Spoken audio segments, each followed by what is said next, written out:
Amém, irmãos?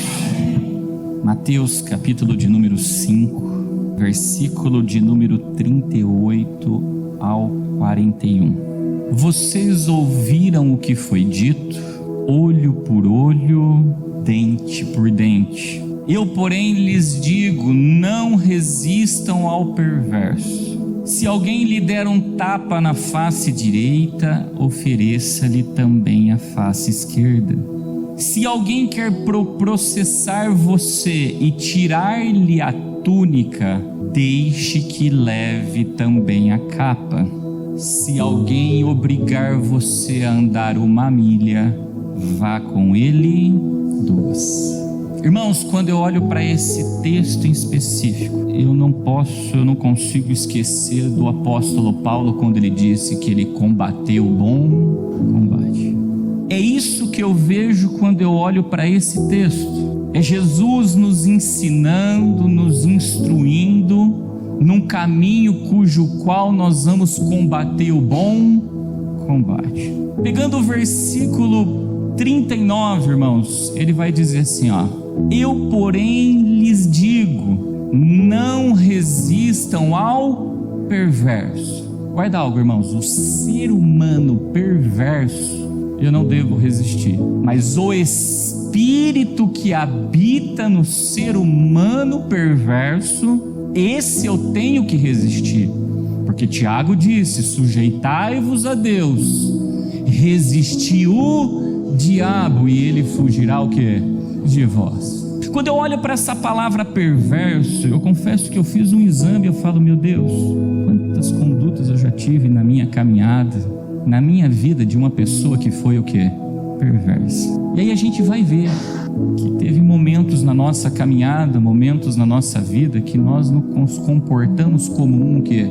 Perverso. E o que é uma pessoa perversa? Quando a gente olha no dicionário e busca o significado da palavra perverso, a primeira definição vai dizer que uma pessoa perversa, ela apresenta um estado de devassidão. E o que é ser devasso? É ser uma pessoa dissoluta, é ser uma pessoa libertina. Então quando a gente mistura o santo com o profano, nós fomos o quê? Perversos. Quando a gente não entende que tudo é lícito, mas nem tudo convém a Deus, nós nos tornamos uma pessoa o quê? Perversa. Quer ver exemplo de uma pessoa que foi devassa? A Bíblia vai falar que Esaú foi uma pessoa devassa e profana, porque por uma refeição ele vendeu o teu direito do quê? De primogenitura. Então a primeira definição é essa: quando a gente se envolve com dissoluções, quando a gente tem uma vida libertina, pronto, a gente já começa a se enquadrar no requisito de uma pessoa que é perversa. A segunda definição de uma pessoa que é perversa, se a gente olhar lá no dicionário, ele vai dizer que é uma pessoa que contraria as leis da natureza e contraria as leis de uma vida moral. Então, se a gente vai contra algo que é moral, algo que é ético, algo que está fundamentado na palavra de Deus, pronto, eu fui uma pessoa que é perversa. Quando a gente vai contra a própria natureza humana, aonde a gente começa a fazer uso de coisas que destroem a natureza humana, eu estou sendo uma pessoa que é perversa. Se eu estiver fazendo uso de vícios, eu estou indo contra a lei natural. Se na hora de eu coabitar sexualmente com a minha esposa e eu não prestar um culto racional na minha cama com ela, eu apresentei diante de Deus um leito com mácula, eu fui uma pessoa que é perversa. Quando eu me enfeito, ao invés de adornar, eu estou corrompendo as leis o que? Naturais, eu estou sendo uma pessoa o que? Perversa. Então a gente tem que parar e olhar todo esse contexto, porque quando a gente prega a palavra da verdade, a gente está resistindo o espírito, mas não quem? A pessoa. E aí Jesus ele vai dar algumas diretrizes, aonde ele vai mostrar quando a gente tem ações perversas, quando a gente não tem, e como que a gente deve o que? Proceder diante de cada atitude perversa. Um perverso, em resumo, irmãos, é uma pessoa que não caminha no conselho do Espírito Santo e se cobre com uma cobertura errada e começa a acrescentar pecado sobre, e em algum momento tem que interromper esse pecado. Em algum momento a verdade vai ter que conflitar. Aí a pessoa vai ter o direito de escolha se ela continua na prática da perversidade ou se ela deixa a prática da perversidade. Pois bem, quando a gente olha para o texto, e a gente vê as 3 ações que Jesus manda a gente ter, ele diz: se alguém lhe der um tapa na face direita, ofereça-lhe também a face esquerda. Quando eu olho para essa conduta, quando a gente tem uma postura perversa, a gente age dessa maneira, a gente está agindo com força e violência e lutando contra a carne e sangue, porque só está ferindo a carne e sangue. Quando Jesus, ele diz: se alguém quer processar você e tirar-lhe a túnica, deixe que leve também a capa. Eu estou vendo alguém que está praticando um ato de injustiça contra nós. Então, quando a gente tem condutas perversas, além da gente lutar contra a carne e sangue, agindo com força e violência, nós vamos praticar a injustiça. Quando eu vejo Jesus dizendo: se alguém obrigar você a andar 1 milha, vai com ele 2, eu estou vendo uma pessoa que está abusando de alguém, cometendo abusos. E quando a gente tem condutas perversas, a gente começa a abusar. E aí Deus vai nos dar uma diretriz em 1 Tessalonicenses capítulo 5, versículo 14 e 15, onde ele diz assim para mim e para você: rogamo-vos também, irmãos, que ademoesteis os desordeiros, consoleis os de pouco ânimo, sustenteis os fracos e sejais pacientes para com todos. Vede que ninguém dê a outrem mal por mal, mas segue sempre o bem, tanto uns para com os outros como para com todos. Em outras palavras, Deus não quer que a gente combate o mal com o mal, Ele quer que a gente combate o mal com o bem.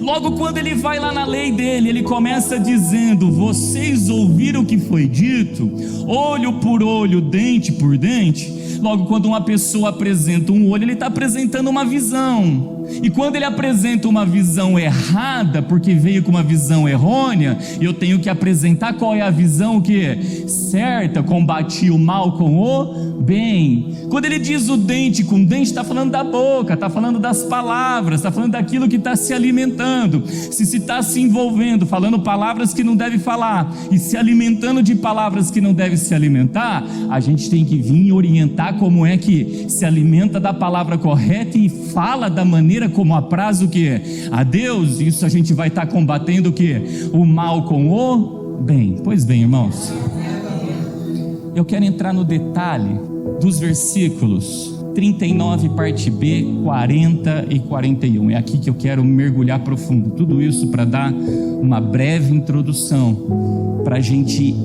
realizar o bom combate.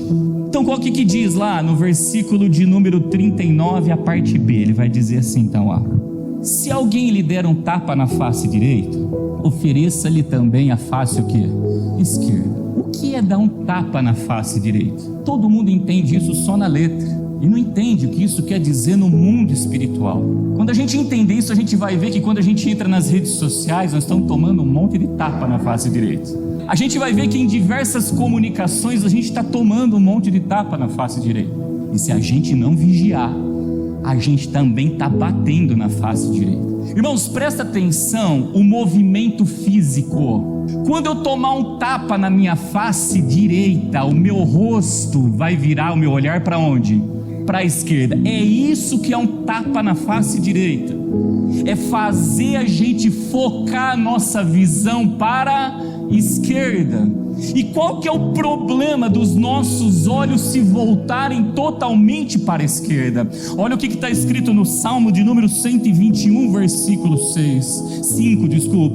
O Senhor é quem te guarda, o Senhor é a tua sombra, a tua direita. Quando eu tomo um tapa na face direita, eu começo a olhar para a esquerda e eu tiro os olhos de Deus. O decaia, redecou manai de cantos.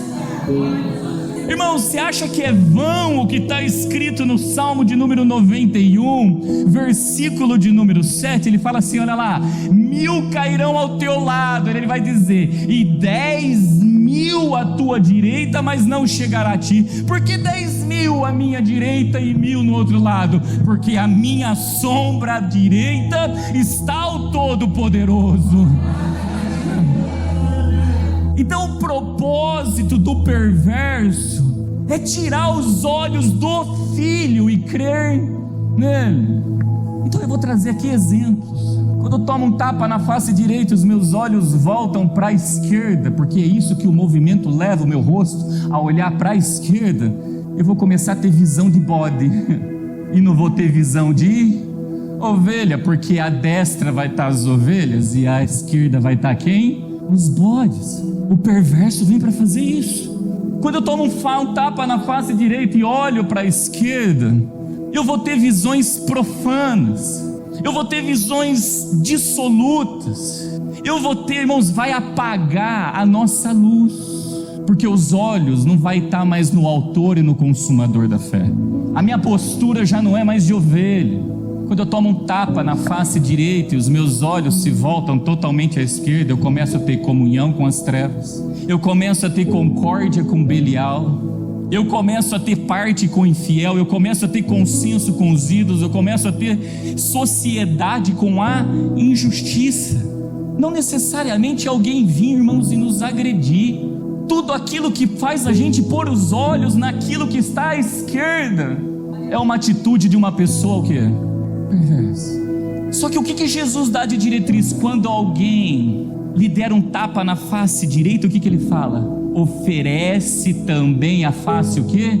Esquerda. Não está falando, vem aqui, bate aqui, ó. Não, quando eu ofereço a face esquerda, os meus olhos voltam totalmente para onde? Para a direita, irmãos. Não quero visão da esquerda. E aqui não estou falando de política não, irmãos. Eu quero que os meus olhos estejam em todo o tempo olhando para a direita. E a direita é a visão da ovelha, a direita é a visão santa, a direita é a visão da pureza, a direita é onde a gente vai conservar a luz continuamente acesa, a direita é onde a gente vai ter comunhão com a luz, vai ter concórdia com Cristo, vai ter parte com o fiel, não vai ter consenso com os ídolos, nós vamos ter sociedade com aquilo que é justo. Quer ver um exemplo disso? Estevão, irmãos. Estevão, quando foi ser apedrejado e levantaram aquele monte de coisas, de calúnias, ou seja, tentaram fazer ele olhar para onde? Para a esquerda. A hora que ele olhou para o céu fez questão de estar aberto e mostrar Jesus assentado aonde? À destra do Pai, ou seja, vou ficar com o meu rosto voltado para a direita. Irmãos, olha o que está escrito em Isaías capítulo 41, versículo 10. Não temas, porque eu sou contigo. Não te assombres, porque eu sou teu Deus. Eu te fortaleço e te ajudo e te sustento com a destra da minha justiça. A esquerda vai querer que eu tenha sociedade com a injustiça, mas a direita, irmãos, pode se preparar que quando a gente volta os nossos olhos e fica com os olhos continuamente à direita, vem o fortalecimento de Deus, vem a ajuda de Deus, vem a sustentação de Deus, vem a palavra não temas, vem a palavra dizer eu sou contigo e não te assombres. Mas eu não posso, quando eu receber uma agressão, quando eu receber algo que quer que eu volte os meus olhos para a esquerda, eu fique lá olhando. Não, irmão, Jesus está dizendo, vai acontecer de levar, e quando acontecer, volta os teus olhares para a direita, ou seja, dá a face esquerda para bater. Esse é o primeiro nível de bom combate. Tentam levar para a visão errada, olhar para a esquerda, mas eu vou lá e mostro a visão correta, a visão olhando para a direita.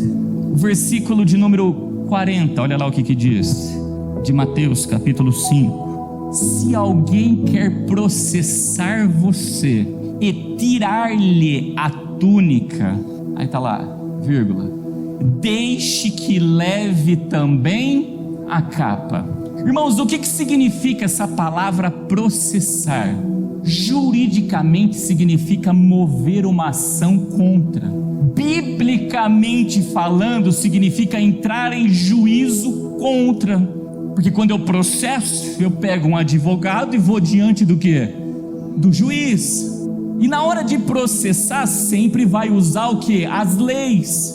E a lei é luz, e a luz é a palavra de Deus. Então quando alguém vir processar, ou seja, usar um versículo da Bíblia contra você, é isso que ele está dizendo. E o propósito de usar esse versículo é só olha lá, tirar o quê? A túnica. E o que é a túnica? A túnica é um dos elementos da veste sacerdotal. Logo, se tirar a túnica, o que vai aparecer no sacerdote é a vergonha da sua nudez. Em outras palavras, e envergonhar o sacerdote. O que Jesus vai dizer depois, deixe que leve também o quê? A capa.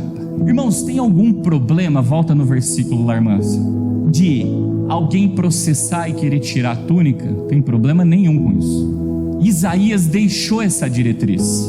Olha o que está escrito em Isaías capítulo 59, versículo do 4 ao 7. Ninguém há que clama pela justiça, nem ninguém que compareça em juízo pela verdade. Olha o processar.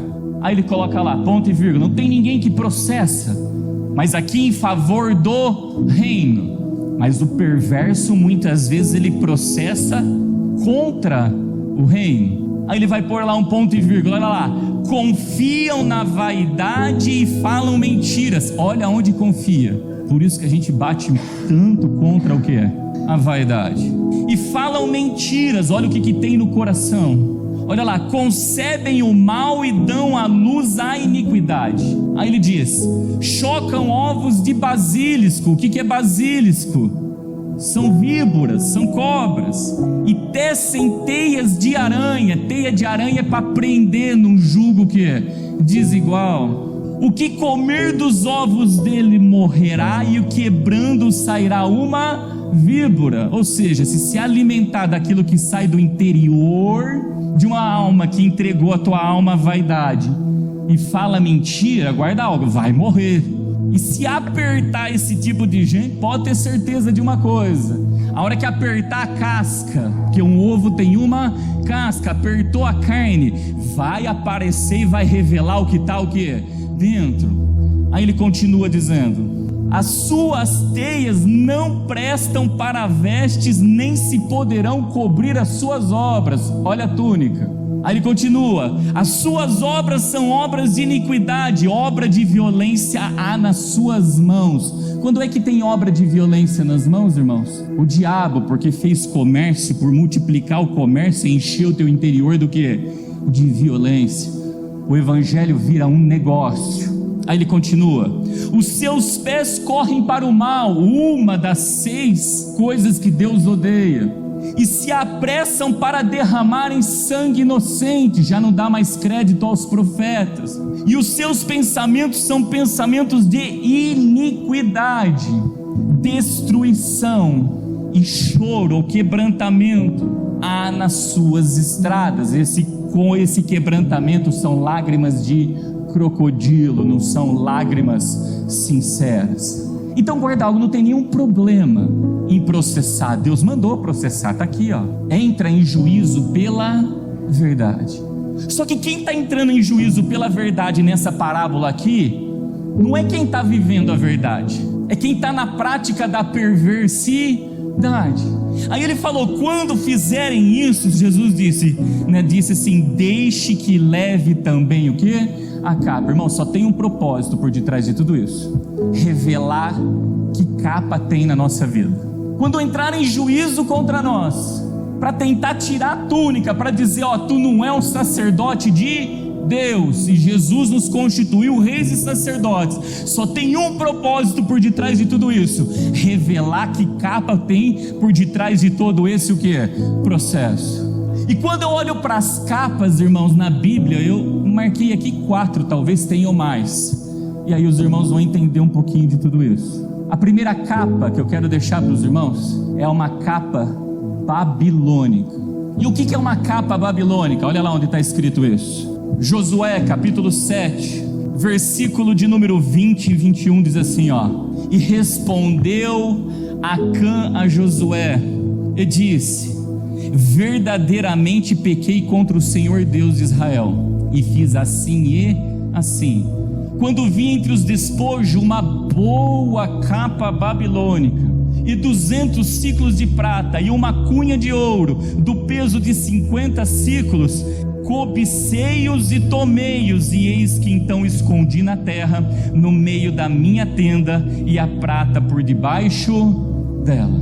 Então guarda algo, aí a gente tem que tomar muito o quê?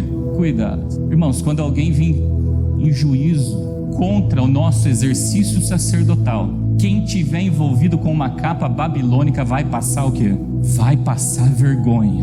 Você sabe que obras tem por detrás de uma capa babilônica? Olha o que está escrito em Apocalipse capítulo 17 versículo 5: e na sua testa estava escrito o nome: mistério, a grande Babilônia, a mãe das prostituições e abominações da terra.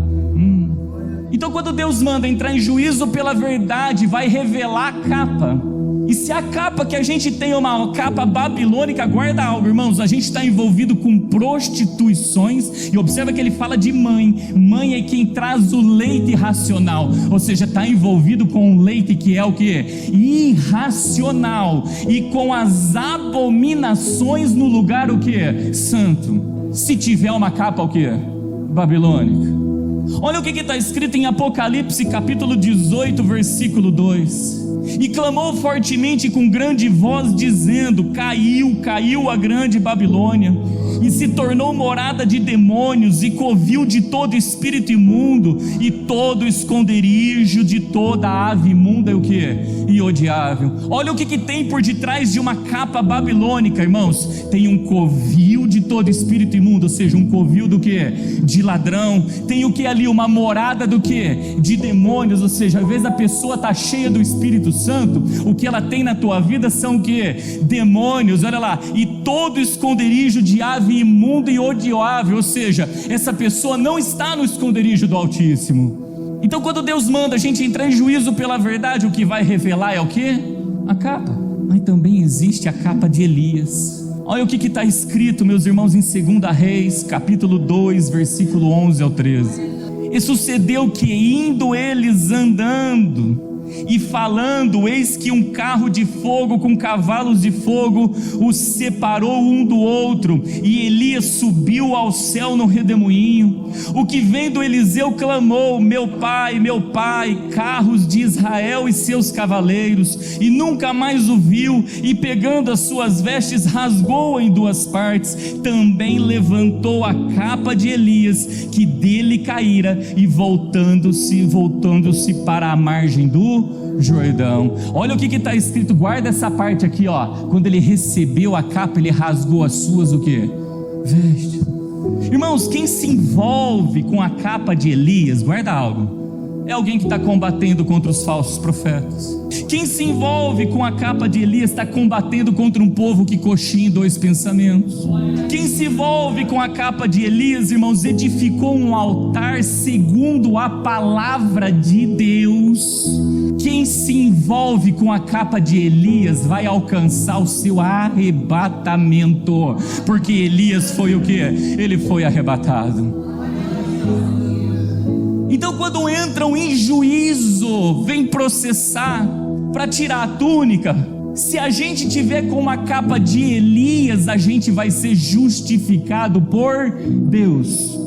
Mas se a gente tiver uma capa babilônica, a gente vai passar o que? Vergonha. Você quer ver um terceiro e quarto tipo? Vou colocar as duas juntas, porque o texto vai falar das duas juntas. Existe a capa de soldados romanos e existe a capa de Jesus Cristo que Jesus carregou. Olha o que está escrito em Mateus capítulo 27, versículo de número 26 ao 31, diz assim, ó: então soltou-lhes Barrabás, e tendo mandado açoitar a Jesus, entregou-o para ser o que? Crucificado. E logo os soldados do presidente, conduzindo Jesus à audiência, reuniram junto dele toda a corte e, despindo-o, o cobriram com uma capa de escarlate. Que capa de escarlate? Essa é a capa do soldado romano. E tecendo uma coroa de espinho puseram na cabeça, e em sua mão direita uma cana, e ajoelhando diante dele o escarneciam, dizendo: salve, rei dos judeus. E cuspindo nele, tiraram-lhe a capa e levaram para ser crucificado. Irmãos, se revelar em nós uma capa de um soldado romano, olha o que a gente faz. A gente pôr uma coroa de honra em Jesus, nós estamos botando uma coroa do quê? De desonra, de espinho. A gente está escarnecendo do verbo de Deus, a gente está submetendo Deus, irmãos, a um vitupério. Mas se a gente carrega conosco a capa de Jesus, nós estamos negando nós mesmos, tomando a cruz e seguindo. Se a gente carrega a capa de Jesus, nós estamos crucificando a nossa carne com as nossas paixões, as nossas concupiscências com as nossas paixões. Se a gente carrega a capa de Jesus, a gente está sendo obediente a Ele até a morte. Morte do quê? De cruz. A morte de cruz. Então, irmãos, voltando no versículo, ele fala: se alguém quer processar você e tirar-lhe a túnica, deixe que leve também a capa. Irmãos, é só que para a hora que tiver que levar a capa, que capa que a gente vai ter que dar para eles? A de Elias ou a de Jesus? A capa babilônica e capa de soldado romano? Que combate bom é esse? Mas guarda algo: quem está processando aqui, tentando tirar a túnica, é uma pessoa que quando Jesus fala, dá para ele também a capa, ele está falando: olha aqui a minha vida, como é que é. Eu tenho as obras que Elias tem, e tenho as obras que Cristo tem. O que mais me entristeceu, irmãos, é o que os soldados romanos fizeram quando receberam a capa de Jesus. Olha o que está escrito em João, capítulo 19, versículo 23. Tendo, pois, os soldados crucificado a Jesus, tomaram as suas vestes e fizeram 4 partes, rasgaram as vestes dele. Vestes no plural. Para cada soldado uma parte, também a túnica. A túnica, porém, tecida toda de alto a baixo, não tinha costura. Ao invés de fazerem como Eliseu fez, que quando recebeu a capa de Elias, rasgou a sua veste para se vestir da capa de Elias, esses aqui fizeram o contrário, rasgaram a capa de Jesus para permanecer com a tua veste. Deus, quando Ele permite acontecer isso, só tem um propósito: é revelar a capa da salvação, para que quem sabe, quem processou, venha se arrepender, que a gente tenha discernimento, quando a gente entrar em juízo contra um sacerdote, se a capa que revelou lá é babilônica ou é de Elias, se é de Jesus ou é de um soldado, porque se o que revelar ali é a capa de Jesus e a capa de Elias, resta a mim rasgar as minhas vestes. Quem rasga as vestes se arrepende. Se arrepende. Mas se o que revelar ali é uma capa babilônica, e se o que revelar ali é uma capa de um soldado romano, eu cumpri o que estava em Isaías, capítulo 59. Eu entrei em juízo pela verdade e clamei por justiça, para destituir toda vaidade, toda língua mentirosa. Esse é o bom combate. Para finalizar, irmãos, a última parte, que é o versículo de número 41, diz assim: se alguém obrigar você a andar 1 milha, vá com ele 2. Irmãos, para a gente entender isso aqui, nós temos que entender uma lei romana. A lei romana, no Império Romano, daqueles tempos do nosso Senhor Jesus Cristo, dizia que os oficiais do governo tinham permissão para obrigar qualquer cidadão comum a carregar um fardo por 1 milha. Eles podiam requerer de qualquer cidadão para carregar um fardo. E a pergunta que eu me fiz é: Senhor, mas que fardo é esse que eu tenho que carregar, que um soldado romano me obriga a carregar? Aí Deus me levou nesse texto, Mateus capítulo 27, versículo 32. E quando saíam, encontraram um homem cireneu chamado Simão, a quem constrangeram a levar a sua cruz. A lei permitia eles ordenar alguém a carregar um fardo e mandaram Simão Cirineu carregar o quê? A cruz. E Simão Cirineu, não tenho dúvida que no momento que ele pegou a cruz, ele não andou 1 milha com ela, ele andou o quê? 2 milhas para a glória de Deus. Irmãos, olha o que está escrito em Gálatas, capítulo 6, versículo de número 2 ao número 6, ele fala assim, ó: levai as cargas uns dos outros, e assim cumprireis a lei de Cristo. Porque se alguém cuida ser alguma coisa, não sendo nada, engana-se a si mesmo.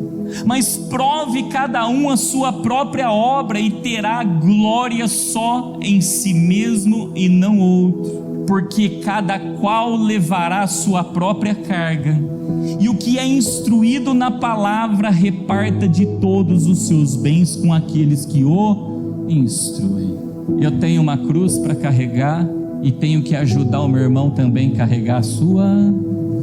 Essa é a carga que tem que levar.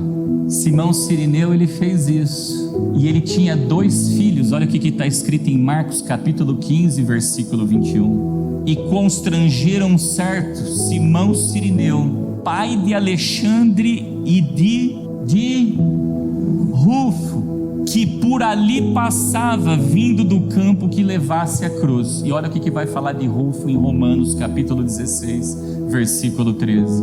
Saudai a Rufo, eleito no Senhor. Olha a nação, sacerdócio real, povo, e sua mãe e minha, ou seja, a mãe de Paulo. Às vezes, irmãos, a gente quer ver a nossa família salva, não quer? Quem que não quer? Mas sequer tomou a sua cruz para carregar, sequer andou 1 milha com a sua cruz. Sabe quando vai ver a família salva? Nenhum trabalho no reino é vão. Irmãos, às vezes a gente convida para fazer algo, ou seja, para carregar a cruz de Cristo, para levar a mensagem da cruz, porque indiretamente é isso que Simão Cirineu fez. Quando ele catou a cruz, ele estava ajudando a consumar a mensagem da cruz, e a gente não quer caminhar sequer 1 milha, quanto mais o que? Quanto mais 2. A palavra é clara: creia no Senhor Jesus e será salvo tu e a tua, tu e a tua casa. Existe uma cruz para a gente andar 1 milha, só que se Jesus não voltar, a gente tiver que andar 2, a gente vai o quê? Não faça somente o que Deus pede, faça além daquilo que Ele. Fazer somente o que Deus pede é andar 1. Fazer além do que Deus pede, irmãos, é andar 2 milhas para a honra e para a glória do nome do Senhor. Vamos combater o bom combate? Vamos ter essas premissas no coração. Se um dia alguém tentar levar os nossos olhos para olhar para as obras que estão voltadas à esquerda, não vão demorar olhando para lá, não. Rapidinho, volta os olhos para olhar para as obras que estão à direita. Se um dia entrarem em juízo, irmãos, em juízo, para tirar a túnica, ou seja, algo que a gente está fazendo que não está correto no sacerdócio e que é motivo de vergonha, vamos entender essa capa. Vamos entender, porque se tivermos com a capa errada, compete a nós rasgarmos as nossas vestes, mas se tivermos com a capa correta, conservamos as nossas vestes. E por amor à cruz, e por amor ao sacrifício realizado na cruz, não vamos andar 1 milha só, não, vamos andar 2, para a honra e para a glória do nome do nosso Senhor.